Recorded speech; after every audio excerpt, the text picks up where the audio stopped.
When was the last time you actually rested in the presence of your Lord?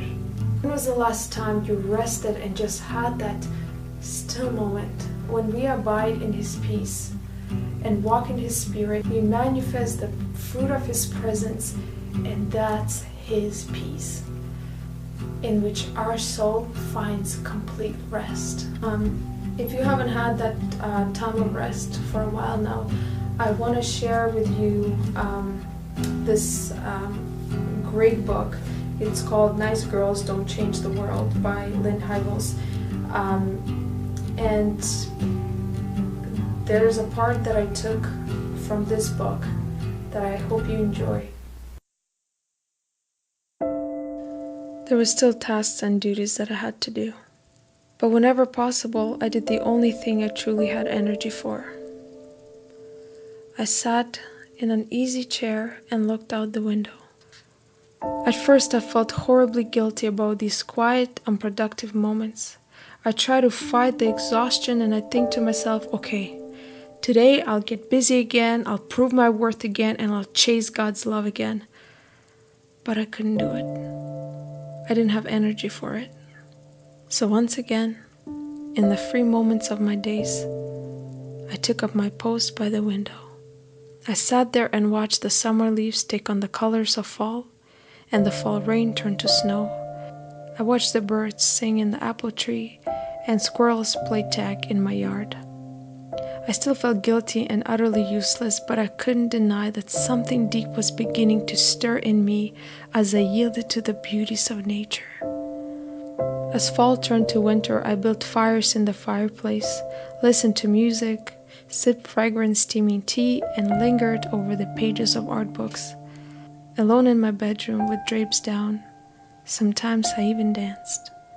I felt like a little child again. Playful child, free to enjoy simple pleasures of life. My soul came to life, and as it did, I began to long for a God again. Alone at night in bed, when the husband was out of town and the kids were all asleep, I sometimes had a sense that there was a presence there. I decided to open my heart just a little bit to this mysterious presence, knowing that I could immediately slam shut the door to my heart, and I was fully prepared to do that. But I decided to take a risk. Into the void, I whispered two simple words. It's me. And what I heard or sensed in response was a whisper as soft as my own. I love you, the whisperer said. Right here, right now. I love you so much that I want you to rest. I want you to sit and receive the refreshment of my creation. I want you to listen to music. I want you to dance in the quietness of your bedroom. I want you to be like a child, secure and free in the presence of an adoring parent. I want you to know that all those years when you were working so hard to try and please me, I was trying to tell you to slow down.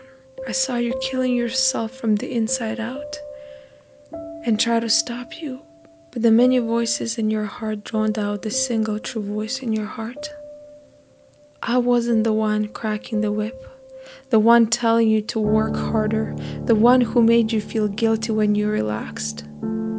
I was the one who saw you, who knew you, who believed in you, who longed to restore your energy. I was the one trying to fluff up your pillow, tug the blanket around your shoulders, and tell you it was time to rest.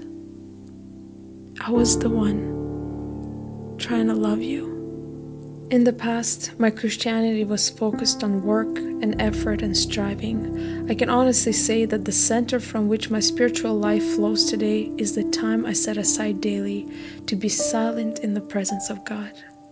Emptying my mind as best as I can of words and thoughts and simply inviting God to fill that open space.